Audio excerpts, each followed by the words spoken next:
Assalamualaikum warahmatullahi wabarakatuh. Kami ulangi lagi, setiap mukmin setelah bersyahadat langsung oleh dirinya atau bersyahadat lewat syahadat ibunya, status mereka sudah beragama Islam. Setiap muslim, orang yang beragama Islam, kewajiban paling awal dan paling utama adalah mempelajari dua kalimat syahadat dengan makna-maknanya. Yang dimaksud makna adalah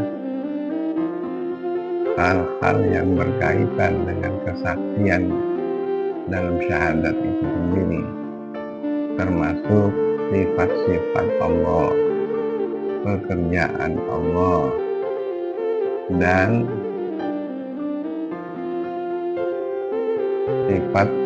sifat jaiznya. Begitu juga dengan Rasulullah, sifat wajibnya dan sifat mustahilnya serta sifat jaiznya. Muslim harus menguasai sebelum belajar yang lain atau berbarengan mempelajari yang lain. Yang kedua, mempelajari masalah sholat. Ternyata dalam sholat harus didahului dengan suci, dengan bersuci, toharoh. Dan toharoh ini diantaranya adalah wudhu, selain mandi dan tayamum. Wudhu itu sendiri ada beberapa pembatalnya. Di sini disebutkan nawaqidul wudhu'i, banyak macam yang membatalkan wudhu. Wal aslu fi hadzal bab, dasar soal ini adalah firman Allah Subhanahu wa ta'ala, au jaa'a ahadum minkum, di antara kamu salah seorang datang minal ghaiti, dari kencing atau dari berbuang, BAB. Karena kita maklum setiap BAB udah pasti kita kencing. Aula mastumun nisa, atau habis bersentuhan. Nah, bersentuhan ini ada yang mengatakan cuma senggolan, ada yang mengatakannya sebagaimana hubungan suami istri. Aula mastumun nisa, jadi datang dari BAB dan sudah tentu kencing, atau habis bergaul dengan suami istri dalam arti tanda petik, nah itu wajib kita berwudu. Wajib kita merasa batal wudunya dan wajib berwudu. Dan ada firman Allah alaihi salatu wassalam, la yaqbalullahu sholata man ahdatsa hatta yatawadda. Allah tidak akan menerima sholat seseorang yang dalam keadaan hadas. Ingat, hadas adalah tidak berwudu. Dan kalau dalam keadaan janabah belum mandi atau tayamum sampai dia berwudu, itu dasarnya. wattafaqu fi hadzal bab ala qidha'il wudu'i.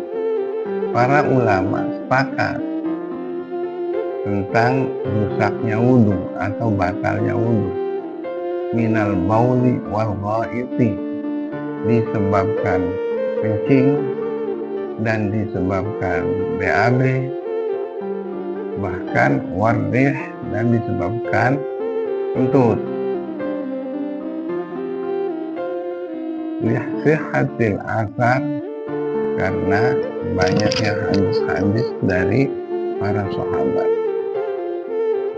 Oleh karena itu kita harus memastikan sholat kita tidak bisa dimulai sebelum kita menghilangkan hadas berwudu.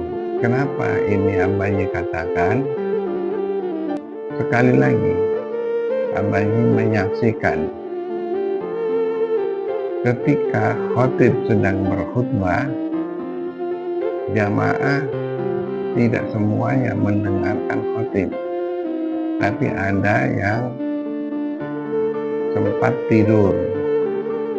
Bila tidurnya tidak memantapkan bokongnya, misalnya sampai nunduk ke lantai, terangkat bokongnya, atau tidur di atas lututnya, itu juga tidak memantapkan. Bahkan menurut Ustadz Abdus Somad, tidurnya nyandar pun tidak memantapkan bokong. Manakala si Ma'asyir berkomat dan langsung sholat, itu namanya sholat tidak berwudu.